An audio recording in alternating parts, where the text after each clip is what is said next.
Esta es la tercera parte sobre los temas de fisiopatología renal, donde hablaré de la insuficiencia renal aguda, porque el sílabo de mi universidad lo coloca como el primer tema de los 6 a tratar. En la insuficiencia renal aguda falla la función reguladora y excretora. En caso que no se corrija, evoluciona a una insuficiencia renal crónica en la cual ya hay daño renal permanente y fallan los tres tipos de funciones: reguladora, excretora y hormonal. Además, recuerda que la nefrona tiene dos componentes: el corpúsculo renal y el sistema de túbulos. Y hay patologías que los afectan junto al intersticio. Esas son las nefritis intersticiales o túbulo-intersticiales. Y patologías que afectan al glomérulo, que son las glomerulopatías y glomerulonefritis.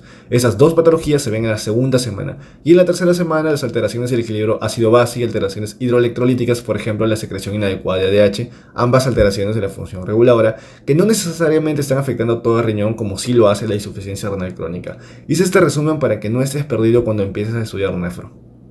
Ahora sí, la insuficiencia renal aguda por definición es un deterioro rápido en la función renal con una rápida disminución del filtrado glomerular, en el cual van a aumentar las concentraciones sanguíneas de desechos nitrogenados, como son la urea y la creatinina. Por lo tanto, va a estar fallando la función excretora. Y también se deteriora el balance hidroelectrolítico y ácido base, o sea, falla la función reguladora. Esta insuficiencia renal aguda, por sus siglas IRA, y así me voy a referir ahí a todo el video, inicia repentinamente y es reversible si se reconoce en forma temprana la causa y se le da tratamiento. A diferencia de la insuficiencia renal crónica, que vamos a ver más adelante, en la cual hay daño permanente renal y hay muerte de la mayoría de nefronas. También hay que tener en cuenta que en estos pacientes el 60% va a presentar oliguria, o sea, una disminución de la orina, pero en otro 40% no lo habrá. Y esta patología es una amenaza muy frecuente y mortal para las personas en unidades de cuidados intensivos, con una mortalidad del 40 al 90%, y por eso su importancia de estudiarla.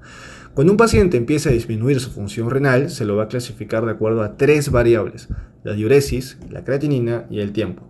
Y para esto existen los criterios RIFLE, por sus siglas en inglés: Risk, Injury, Failure, Loss y End, que significa un riesgo de disfunción renal, lesión de riñón o injuria de riñón, falla de la función renal, pérdida de la función renal y enfermo terminal crónica. Lo pinté como los colores del semáforo, yendo de un verde claro a un rojo oscuro, para que veas que mientras más abajo esté en la escala hay mayor riesgo de mortalidad intrahospitalaria y necesidad de diálisis. El primer parámetro es la creatinina, que por cierto es el mejor marcador para diagnosticar una insuficiencia renal en la práctica diaria. Un aumento de la creatinina sérica de 1,5 veces su valor basal o una eliminación de orina de 0,5 mililitros por kilogramo de peso corporal durante 6 horas consecutivas o más va a indicar riesgo. O sea, que si la creatinina basal de tu paciente era, no sé, 0,9 y sube a 1,35, lo clasificarías en riesgo. Lo que he hecho por si acaso es multiplicar 0,9 por 1,5, lo que da 1,35, ¿ya? En caso de la creatinina basal se multiplique por 2 o tengas una diuresis de 0,5 mililitros por kilogramo de peso corporal durante 12 horas o más, se clasificaría como el segundo, que sería injuria renal. Y si la creatinina basal se multiplica por 3 o tienes diuresis menor a 0,3 mililitros por kilogramo de peso corporal durante 24 horas o más, se clasifica como falla renal, el tercero, que ya entraría en un cuadro de anuria. Solo para aclarar, la oliguria es cuando hay orina menor a 0,5 mililitros por kilogramo y anuria cuando hay menos de 0,3 mililitros por kilogramo de peso corporal. Y en caso que esta falla permanezca durante más de 4 semanas, se clasifica como pérdida de la función renal. Y si dura por más de 3 meses, pasaría al estadio final, que ya es una insuficiencia renal crónica. Por eso ENT. Hay una estadificación más actualizada según Cadigo, que lo coloca en estadios 1, 2 y 3, pero es lo mismo, solamente cambias el risk por estadio 1, injuria por estadio 2 y falla por estadio 3. O sea, cualquier paciente con un aumento por 3 de su creatinina basal que necesite diálisis o esté anúrico por más de 12 horas será un Cadigo 3. Y algo a tener en cuenta es que siempre se usará el peor valor de ambas categorías. Por ejemplo, si la persona tiene un aumento de su creatinina basal de 1,5, pero al mismo tiempo saca una diuresis menor a 0,3 mililitros por kilogramo por más de 24 horas, entonces lo clasifico como Cadigo 3 y no como Cadigo 1, porque me voy a guiar del peor valor y no importa que su creatinina esté 1,5, no lo voy a poner en Cadigo 1 porque el peor valor es el de Cadigo 3 según su diuresis. Sin embargo, esta estadificación presenta algunas limitaciones, como que la creatinina demora en elevarse entre 48 a 72 horas. Por lo tanto, si tu creatinina estaba todo bien y de la nada se eleva, uno tiene que buscar la causa de esta elevación hace 2 o 3 días atrás, si es que el paciente, no sé, toma un fármaco o algo que haya causado esta posible elevación, pero siempre viendo hacia atrás, ¿no? Hace 2 o 3 días. La segunda limitación es que muchas veces uno no puede saber cuál es la creatinina basal de la persona, y la solución para esto es guiarse de la creatinina que tuvo la persona hace los últimos 3 meses. Una tercera limitación es que esta estadificación no nos dice la etiología, si es que es una prerrenal, una renal o una insuficiencia postrenal. Y la cuarta limitación es que, como al comienzo mencioné, solo el 60% de pacientes van a presentar oliguria y el otro 40% no. Las causas de la insuficiencia renal se van a clasificar en prerrenal, intrarrenal y postrenal. La insuficiencia prerrenal, que es el 70% de los casos, es cuando el daño no está en el riñón, ¿ya? Su parénquima va a estar sano y el daño va a estar antes del riñón, siendo la causa principal una hipoperfusión renal, como por ejemplo una hemorragia o deshidratación, en la cual va a llegar menos sangre al riñón y por ende disminuye el filtrado glomerular. Y recuerda que la definición de insuficiencia renal aguda es la caída rápida de la función renal, como ocurre en una hemorragia, con una disminución del filtrado glomerular. Y el tratamiento es corregir esa hipovolemia, o sea, una hemorragia u otra causa, y así se corrige la insuficiencia. La ira renal o parenquimatosa, que es el 20% de casos, es cuando el riñón sí está dañado, por eso parenquimatosa, sí está dañado el parénquima. Y alguna de sus estructuras, como los vasos sanguíneos, el glomérulo, el intersticio, los túbulos, y la principal causa va a ser una prerrenal no controlada, que ocasiona isquemia riñón, y también puede ser por sustancias tóxicas. Y la ira postrenal u obstructiva, que es cuando hay una obstrucción en las vías urinarias, o sea, después del riñón. Se puede obstruir el uréter, la vejiga, la uretra, etc.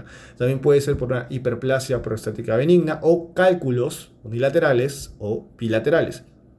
En caso sean unilaterales, si es que el otro riñón funciona bien, se va a preservar la función renal y no se va a notar por el momento. Sin embargo, en caso sean cálculos bilaterales, o sea, en las dos vías urinarias o en la uretra, va a empezar a haber una insuficiencia renal de tipo postrenal u obstructiva, con disminución del filtrado glomerular porque empieza a aumentar la presión hidrostática glomerular y hay hidronefrosis.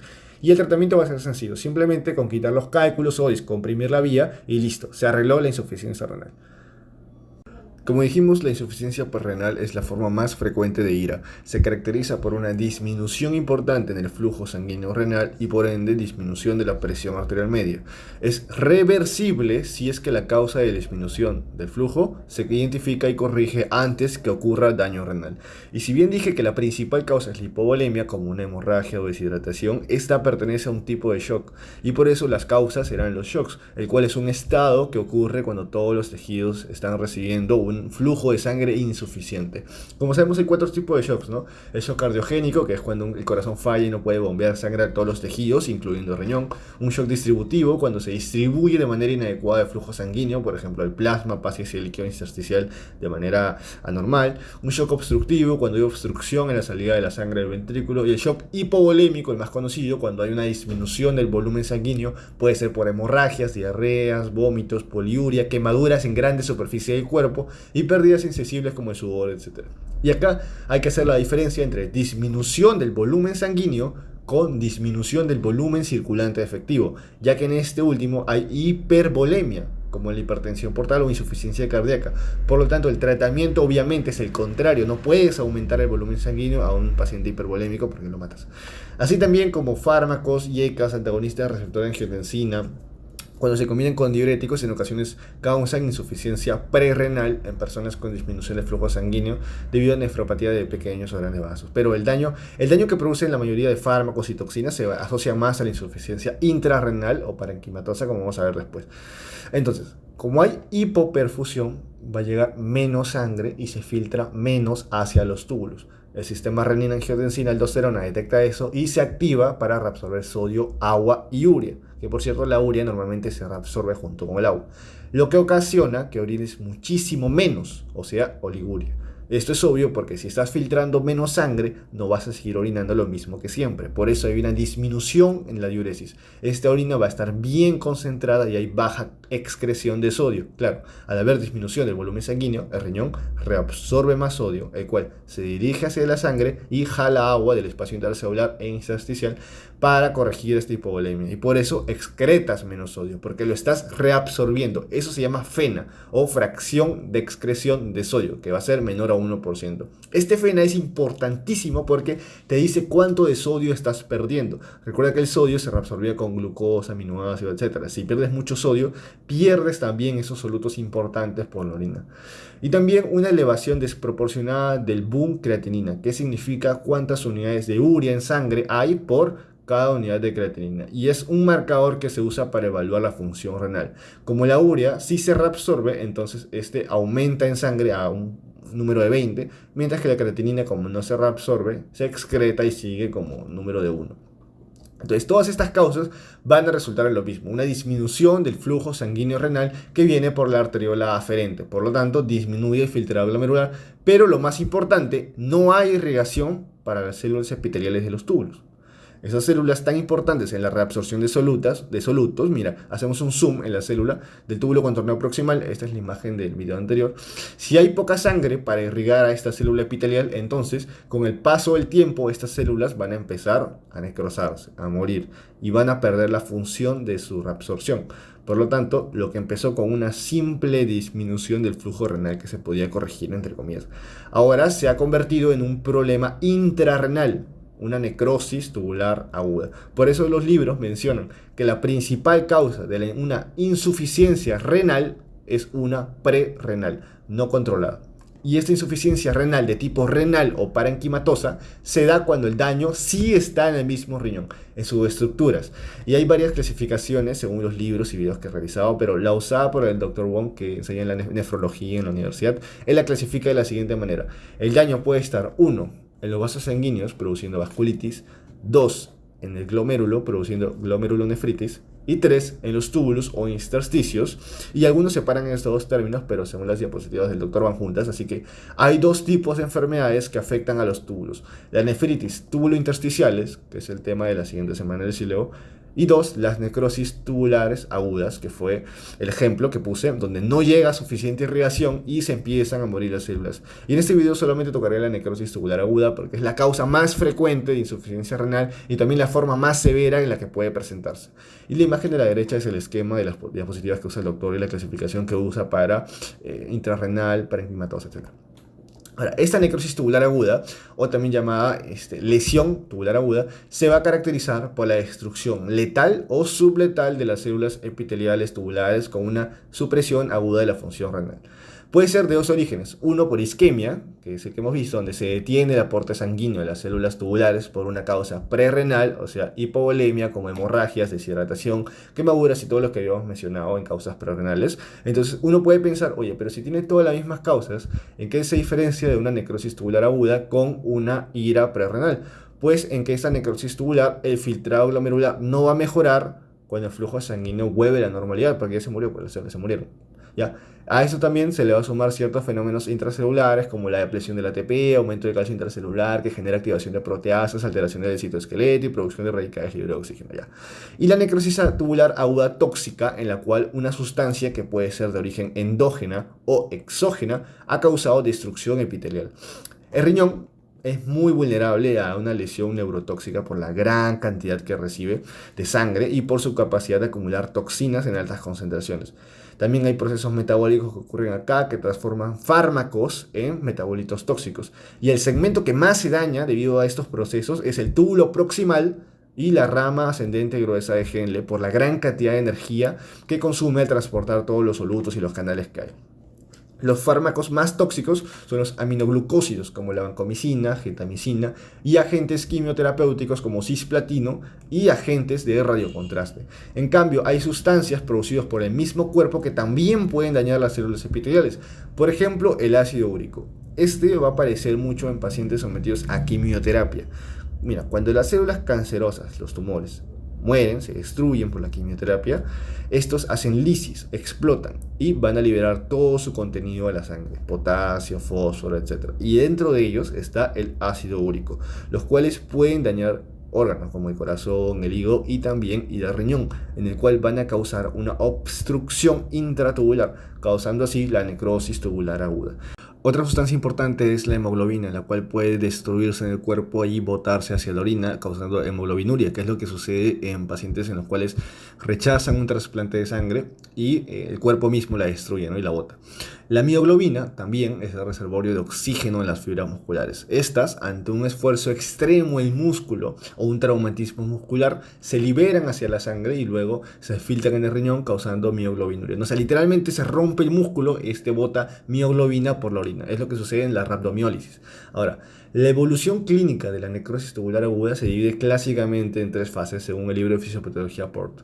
Una fase inicial, una fase de mantenimiento y una fase de recuperación o convalescencia. Pero recientemente otros autores reconocen 5 estadios fisiopatológicos en el curso de esta NTA isquémica. Uno es la fase prerrenal, la que tiene una duración de horas o días, y es el tiempo desde el inicio del suceso, o sea, por ejemplo, en la fase isquémica, la insuficiencia prerrenal o la exposición a la toxina, hasta que ocurre la lesión tubular. Sin embargo, todavía se mantiene la integridad de la célula, no le pasa nada. Una fase de iniciación, que es cuando el descenso del flujo sanguíneo renal provoca una depresión de ATP que produce ya la lesión de la célula epitelial, ¿no? Pérdida del microvilli, exfoliación, etc. Una fase de extensión que se caracteriza por la persistencia de la hipoxia y la respuesta inflamatoria. Acá si hay muerte celular, hay necrosis, apoptosis, y en esta fase la célula endotelial desempeña un papel fundamental en la alteración de la permeabilidad, el estado precoagulante, la alteración en la regulación de las células proinflamatorias, liberación de citoquinas, etc. Y es cuando se observa la importante disminución del filtrado glomerular. En la fase de mantenimiento, las células comienzan a repararse, ya hay desdiferenciación, migración y una proliferación en un intento de mantener la integridad celular y de que todo se recupere, ¿no? Ya en la fase de recuperación se lleva a cabo la reparación, la propiamente dicha reparación del tejido renal, ¿no? Su inicio suele anunciarse mediante un aumento gradual de la diuresis, o sea, se corrige, ya hay excreción urinaria y también una disminución en la creatinina sérica, lo que indica que las nefronas ya se están recuperando hasta el punto que ya puedes orinar. Ahora, una característica de la necrosis tubular aguda es que las células de los túbulos, al estar necrosándose, al estar muriendo, empiezan a desprenderse del tubo y se unen a una proteína llamada Tan-Horsfall que junto a estas dos, forman cilindros epiteliales que van a degenerar y formar cilindros granulosos marrones que van al túbulo y se van a excretar por la orina. Y así se pueden apreciar en el sedimento urinario. Este sedimento urinario es un examen de laboratorio que sirve para detectar patologías. Ya a través del microscopio vamos a buscar en orina elementos formes como leucocitos, eritrocitos, células y los cilindros, ¿no? Y dependiendo del tipo de cilindro que se encuentre, se va a confirmar el diagnóstico. En este caso, en una ira renal se encuentran cilindros epiteliales y cilindros marrones, como menciona la PPT de la AC20. Y obviamente hay muchos tipos de cilindros, ¿no? Y he colocado una pequeña descripción de cada uno junto con la patología en los que se puede encontrar por si que te interesa, ¿no? Por ejemplo, mira, los cilindros hialinos son los únicos que son fisiológicos, ¿ya? Pero también puede encontrarse en personas con hipovolemia, o sea, en deshidratadas, con diarrea, vómitos, hemorragias y todas esas causas de la ira prerrenal. Por eso es que el doctor en su cuadro coloca cilindros hialinos en insuficiencia renal aguda.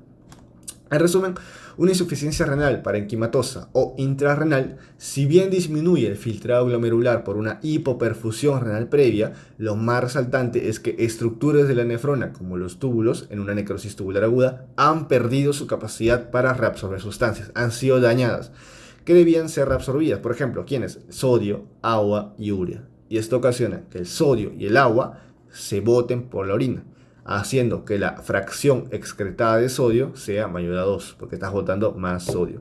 La osmolaridad urinaria es menor y el boom creatinina desciende. Entonces, el boom, por ejemplo, es de 15 a 1, porque menos urea está reabsorbiéndose a la sangre. Todo lo contrario a lo que pasaba a una ira prerrenal. Y en cuanto a las pruebas de laboratorio que se hacen para diferenciar una ira prerrenal de una renal, está lo que hemos dicho, el sodio en orina. En un paciente con ira prerrenal, este está deshidratado, está hipovolémico. Entonces, el riñón reabsorbe la mayor cantidad de sodio para que así jale agua. Por lo tanto, el cuerpo no se puede dar el lujo de botar el agua por la orina. Por lo tanto, ¿qué va a hacer? Reabsorber mucho este sodio para que jale agua y así nuevamente aumente el volumen sanguíneo. Por eso en orina se excreta poco sodio, menor a 20, y su fracción excretoria de sodio, su FeNA, es menor a 1. En cambio, en una ira renal hay daño tubular. Células muertas pierden su función de reabsorción, se pierde mucho sodio en orina y por eso su FeNA es mayor a 1. La orina de alguien deshidratado con hipovolemia obviamente está súper concentrada porque está reabsorbiendo la mayor cantidad de agua. En cambio, en las iras renales se pierde mucha buena orina, que esta diluye la orina y su osmolaridad baja hasta menos de 400. Por último, tener en cuenta de que hay iras renales con fena mayor a 1 que excretan mucho sodio en orina. Esas son las glomerulonefritis post-estreptocócicas y las causadas por pigmentos como la bilirrubina, hemoglobina, mioglobina por rhabdomiólisis y contraste iodado. En resumen, la insuficiencia renal aguda se estadifica con criterios Rifles y código. Se clasifica en causas prerrenales, renales y postrenales. Y lo más importante en el tratamiento de la insuficiencia renal aguda es la identificación y corrección de la causa, ya sea mejorar la perfusión renal, suspender los fármacos nefrotóxicos, liberar la obstrucción de cálculos en alguna de las vías urinarias, como es la insuficiencia postrenal u obstructiva. Todo así para evitar llegar a la insuficiencia renal crónica, que por definición es un filtrado glomerular menor de 60 ml por minuto o una insuficiencia renal aguda durante 3 meses o más que involucra la pérdida permanente de nefronas, o sea, una ira que no ha sido podido ser corregida. Se va a caracterizar por la falla de las 3 funciones reguladoras: excretora, hormonal y reguladora, además de ya no ser reversible. Entre las principales causas están la hipertensión arterial y la diabetes mellitus, dos de las patologías más prevalentes en el mundo, y por eso es considerado un problema de salud pública global e importantísima de estudiarla. Al igual que en la IRA, hay criterios CADIGO para clasificarlas en 5 etapas, empezando con daño renal con filtrado glomerular normal y progresando hasta una insuficiencia renal crónica terminal. En el estadio 1 se empieza con un filtrado glomerular relativamente normal, pero con alteraciones urinarias. En el estadio 2, un daño renal leve con filtrado glomerular entre 60 a 80. Y el estadio 3 con un filtrado glomerular desde 30 hasta 60. Y en el estadio 3 es donde está la mayor cantidad de pacientes, y por eso se le ha subdividido en un estadio 3A y uno 3B, teniendo el 3A un filtrado de 45 a 59 y el 3B de 30 a 44 ml por minuto. Aquí en el estadio 3 es donde realmente empieza la insuficiencia renal crónica. Antes no tanto ya, pero acá sí ya. En el estadio 4 el filtrado está muy afectado y se le prepara al paciente ya para empezar un tratamiento renal sustitutivo, como puede ser la diálisis. Y en el estadio 5 ya se conoce como enfermo renal crónico terminal. El fallo renal es total, absoluto. Ya hay que dializar al paciente sí o sí. Si te das cuenta, todas las formas de nefropatía crónica se van a caracterizar por una reducción en el filtrado glomerular, lo que refleja una reducción en el número de nefronas funcionales. La velocidad de destrucción de las nefronas puede ser de varios meses hasta muchos años, ¿ya? No es que el paciente tenía insuficiencia renal aguda, pasa en 3 meses y de frente se pasa al estadio 5 con necesidad de trasplante renal, no. Hay todo un proceso en el cual lo típico es que los signos y síntomas ocurren de forma gradual y no sean tan evidentes hasta que la enfermedad esté muy avanzada. Esto se debe a la capacidad que tienen los riñones de compensar esto. Mira, ¿cómo lo compensa? Conforme se vayan destruyendo las nefronas y las estructuras renales, las nefronas supervivientes van a sufrir algo llamado hipertrofia estructural y funcional, o sea, aumentan su tamaño y aumentan su función para así compensar las nefronas perdidas. Y en ese proceso, cada nefrona debe filtrar más partículas de soluto desde la sangre, y solo cuando las nefronas restantes se mueran es que se hacen evidentes las manifestaciones clínicas de la insuficiencia renal, que es lo que se muestra en la imagen de la derecha. Y esto es lo que va a suceder en las dos causas principales, que son la hipertensión arterial y la diabetes mellitus. Esos dos gráficos de acá son hermosos, ¿ya? Y consideré que no podía ser uno mejor, así que lo pegué, y es del canal de YouTube de Osmosis. Y te voy a dejar su video en la descripción, míralo porque explica perfecto esta parte, pero igual te la voy a resumir. Lo que sucede es de que en la hipertensión arterial, la fuerza que ejerce la sangre contra las paredes de las arteriolas es tan grande que las arterias tienen que engrosar sus paredes, haciéndolas más estrechas, y como el diámetro está reducido, menos sangre va a llegar a la nefrona, produciendo lesiones isquémicas en el glomérulo.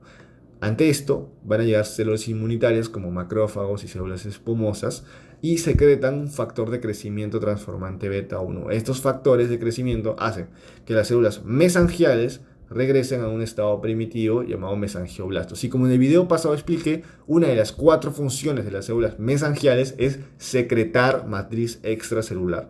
Ahora, se va a secretar, pero en exceso.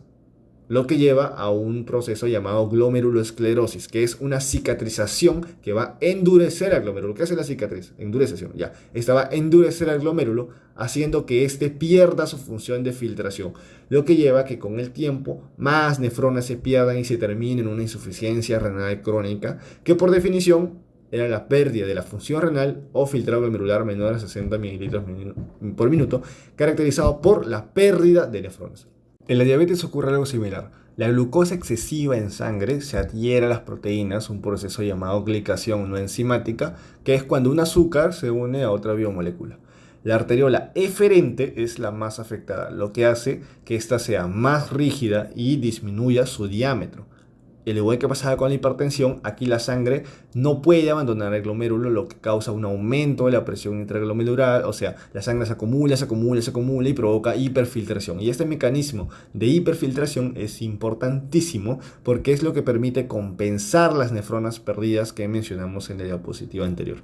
Al perder nefronas, el organismo lo compensa haciendo que otras trabajen más, hiperfiltrando, y de esta manera la persona no tenga síntomas. Sin embargo, con el paso del tiempo y como respuesta a esta hiperfiltración, las células mesangiales secretan matriz extracelular para expandir el tamaño del glomérulo, lo que lleva a una glomerulosclerosis, una cicatrización del glomérulo, y hace que esa nefrona otra vez pierda su función y acabe en una insuficiencia renal crónica. Además, también hay otras causas, como son las genéticas, las ligadas a las glomerulosclerosis que ya vimos, la ira, diabetes, mellitus, hipertensión, tabaquismo, etc. Glomerulopatías primarias, enfermedades tubulointersticiales, isquemia, etc. Sin embargo, la hipertensión y la diabetes son las más frecuentes. Una vez que todas las nefronas restantes empiezan a morir, es que se dan las manifestaciones clínicas, todas dadas por un estado urémico. La concentración normal de urea en plasma es de alrededor de 20 miligramos por decilitro, ¿ya? Pero en la insuficiencia renal esta concentración puede llegar a elevarse hasta 800 miligramos por decilitro, imagínate. Y el estado urémico afecta a casi todos los órganos y estructuras del cuerpo, lo que genera la amplia lista de signos y síntomas que voy a describir sistema por sistema. Y uno de los más sencillos de entender es la acidosis metabólica, ¿no? Como las células epiteliales ya no funcionan, entonces el túbulo contorneado proximal no puede reabsorber bicarbonato, lo que hace que este se excrete en la orina y entonces no haya nadie que tampone a los hidrogeniones en sangre, este se eleve y genere la acidosis metabólica. La nefropatía crónica también afecta al sistema nervioso central y periférico. En el central, la más frecuente es la encefalopatía urémica, y acá va a haber una reducción del estado de alerta y vigilia, a menudo seguida de una incapacidad de fijar la atención, pérdida de memoria reciente, errores de percepción en la identificación de personas y objetos, y también hay delirios y coma en formas tardías en la fase de la enfermedad, ¿no? Incluso hay convulsiones, pero eso ya indica una fase preterminal. Los trastornos de la función motora también acompañan a esta encefalopatía y durante las etapas tempranas va a haber dificultad para realizar movimientos finos de las extremidades, la marcha se vuelve inestable y torpe con temblor en movimientos y puede ocurrir asterixis, que son movimientos de dorsiflexión de manos y pies. En el sistema nervioso periférico, los nervios de las extremidades inferiores son los más afectados por las toxinas urémicas. El síndrome de piernas inquietas es una manifestación de compromiso de los nervios periféricos y se va a observar en 2/3 de los pacientes en diálisis. Este síndrome se va a caracterizar por sensaciones de hormigueo, punzadas y cosquillos, que lo típico es que sean más intensas en reposo, por lo tanto el paciente lo que hace es mover las piernas, ¿no?, para calmar esos síntomas, y por eso se le llama síndrome de las piernas inquietas. Alteraciones cardiovasculares son las más frecuentes que hay en pacientes con insuficiencia renal crónica, ¿ya? O sea que un enfermo con nefropatía crónica es muchísimo más probable que fallezca por un problema cardiovascular que nosotros que tenemos riñones sanos. La hipertensión es una manifestación temprana, como en muchos el flujo sanguíneo renal está disminuido. El organismo lo compensa aumentando el volumen vascular, activando el sistema renina-angiotensina, lo que genera la hipertensión. La sobrecarga de líquido extracelular junto con la hipertensión hace que el miocardio trabaje más y demande más oxígeno, que va a derivar en una disfunción ventricular izquierda, una hipertrofia ventricular izquierda y otras cardiopatías. La pericarditis es una alteración ya demasiado tardía y muy grave que se da en pacientes en etapa 5 debido a la uremia y a la diálisis prolongada. Las alteraciones gastrointestinales, la anorexia, náuseas y vómito van a ser muy frecuentes en personas con uremia. Las náuseas van a ser más frecuentes en la mañana y es posible que se presente ulceración y sangrado de la mucosa gastrointestinal junto con hipo. Las náuseas y vómito van a mejorar con la restricción de la proteína en la dieta y después del inicio de la diálisis, y van a desaparecer por completo con un trasplante renal. En las alteraciones endocrinas, como mencionamos al comienzo del video, lo que diferencia una insuficiencia renal aguda de crónica es que en esta última la función hormonal está alterada, ¿no? Y por eso hay una disminución de la eritropoyetina, testosterona y el calcitriol o vitamina D3 activada. En las alteraciones hematológicas, la anemia es la alteración más profunda que va a acompañar a la nefropatía crónica y se debe a varios factores. La más obvia es la disminución de la eritropoyetina, que hace que su estímulo sea insuficiente para estimular la producción adecuada de eritrocitos en la médula ósea, causando anemia. Y también hay hemólisis y deterioramiento de la médula ósea roja por factores urémicos. La anorexia causa insuficiencia de hierro, que deriva en anemia, al igual que pérdida de sangre que hay en la diálisis. Cuando no se da tratamiento, la anemia causa o contribuye a la debilidad, fatiga, depresión, insomnio y disminución de la función cognitiva. La función de las plaquetas también está deteriorada y la función de la coagulación mejora con la diálisis, pero no se normaliza por completo, lo que indica que la uremia es la causa de esta función de las plaquetas, ¿no? De esta disfunción. La hiperpotasemia también es una alteración metabólica frecuente en pacientes con enfermedad renal crónica, y recuerda que una función de riñón era eliminar el potasio en la orina, entonces esta se va alterada y por eso aumenta. Esta es de las alteraciones más peligrosas por las complicaciones cardiovasculares que puede traer. En cuanto a alteraciones dermatológicas, la piel está pálida y seca por la anemia, además que puede tener equimosis subcutáneas, que son estas manchas de acá, y es muy frecuente el prurito. Una de sus causas es provocada por la concentración elevada de fosfato sérico y el desarrollo de cristales de fosfatos que se presentan con el hiperparatiroidismo, ¿no? En las etapas avanzadas de la insuficiencia renal no tratada se van a precipitar cristales de urea formando la escarcha urémica.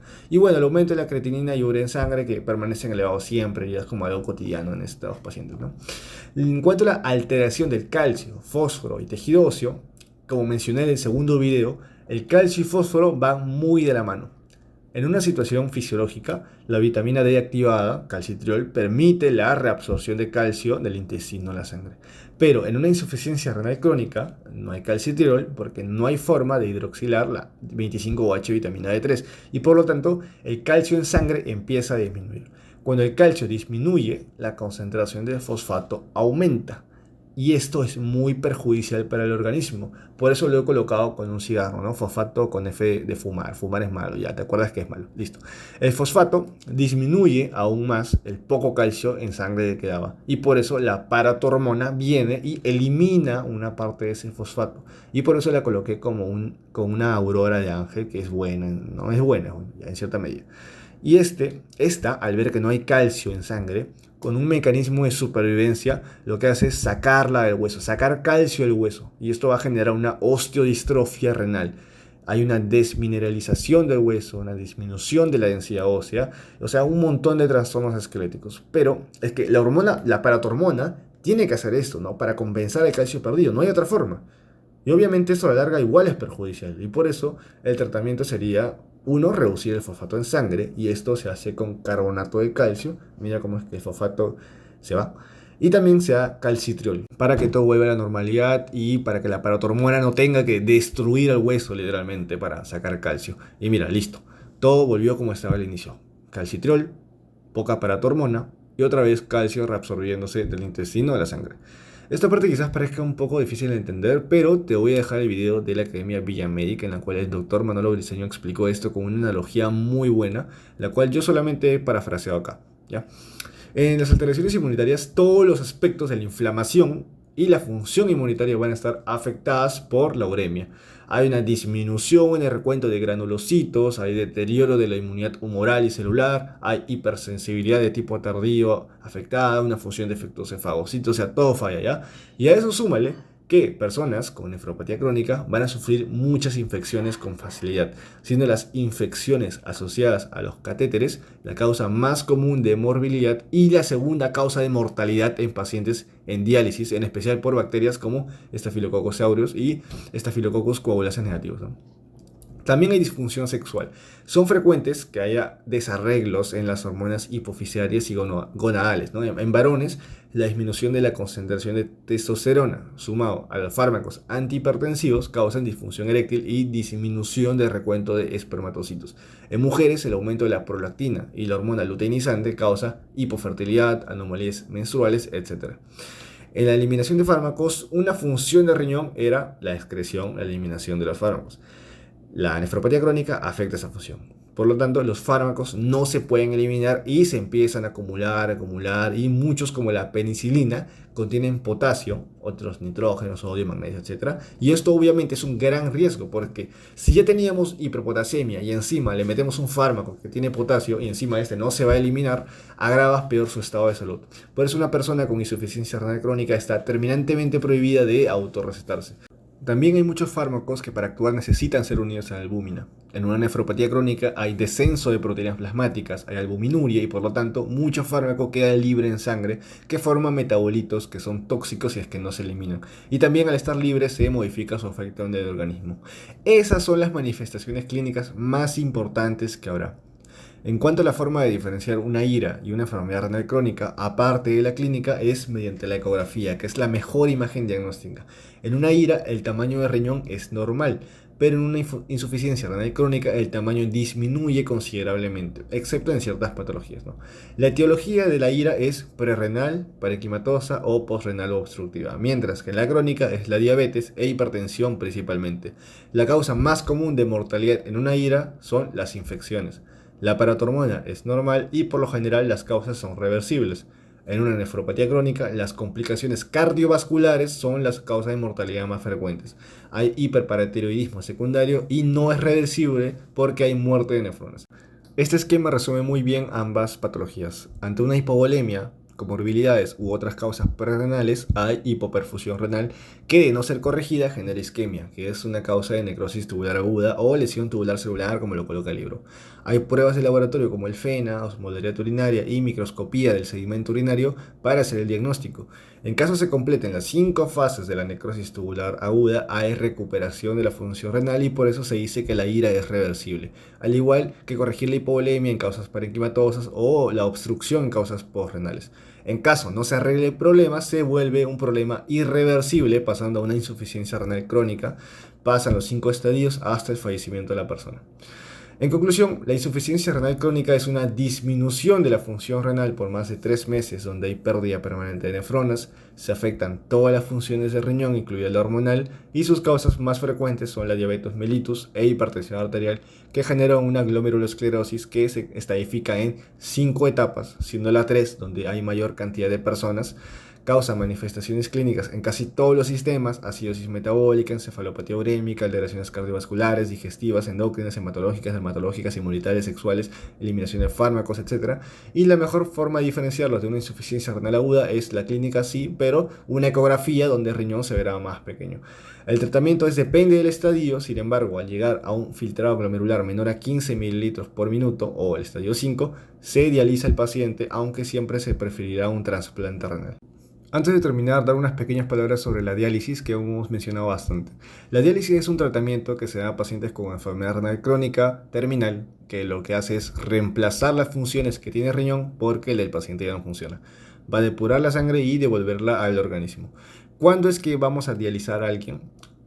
5 factores. 1. La hiperpotasemia, que no mejora el tratamiento, dializado de inmediato porque puede llevar a alteraciones de la conducción cardíaca y arritmias que matan a la persona. 2. Acidosis metabólica, que no responde al tratamiento. 3. Retención de agua, por ejemplo, en pacientes que llegan a un edema agudo del pulmón que no responde a diuréticos, se lo dializa. 4. Encefalopatía urémica por acumulación de desechos nitrogenados en sangre. Y 5. El más frecuente y el que hemos visto en ese video, pacientes con un filtrado glomerular menor a 15 ml por minuto, o sea, estadio 5 de la enfermedad renal crónica. Y hay 2 tipos de diálisis, una hemodiálisis y una diálisis peritoneal. La hemodiálisis consiste de 3 partes: un sistema de entrega de la sangre, un dializador que cumple la función del riñón, o sea, filtra la sangre y elimina los desechos, y un sistema de entrega de líquido ya limpio a la circulación de la persona. Puede ser una hemodiálisis en la cual se hace una fístula arteriovenosa y la persona tiene que acudir al hospital 3 veces por semana durante 3 a 5 horas. Algo muy pesado. El otro tipo de diálisis es la diálisis peritoneal, en la cual se implanta quirúrgicamente un catéter en la cavidad peritoneal por debajo del ombligo y este catéter pasa a través del tejido subcutáneo y sale en el costado del abdomen. Esta se subdivide en una diálisis peritoneal continua ambulatoria que se hace sin una máquina, de 4 a 5 veces por día en cualquier lugar, pues en la casa, en el trabajo, de vacaciones, incluso en un carro, y por eso se le llama ambulatoria, dándote la posibilidad de desplazarte a cualquier lugar y en cualquier momento. Y el otro subtipo es la diálisis peritoneal cíclica continua, que funciona básicamente de la misma manera que la ambulatoria. Sin embargo, en lugar de hacer intercambios manuales varias veces al día, en esta se utiliza una máquina que se llama ciclador que hace todo el trabajo mientras el paciente duerme en su casa de 8 a 10 horas todas las noches, ¿no? Por eso a veces prefieren más la diálisis peritoneal. Sin embargo, los posibles problemas con la diálisis peritoneal incluyen la infección, mal funcionamiento de la sonda, deshidratación causada por la extracción excesiva de líquido, hiperglucemia y hernias. La complicación más grave es la infección, la cual ocurre en el sitio de salida de la sonda, en el túnel subcutáneo o en la cavidad peritoneal, causando peritonitis que puede llevar a la muerte, siendo los estafilococos coagulasa negativos y los estafilococos aureus los microorganismos más frecuentes, como indica en este artículo.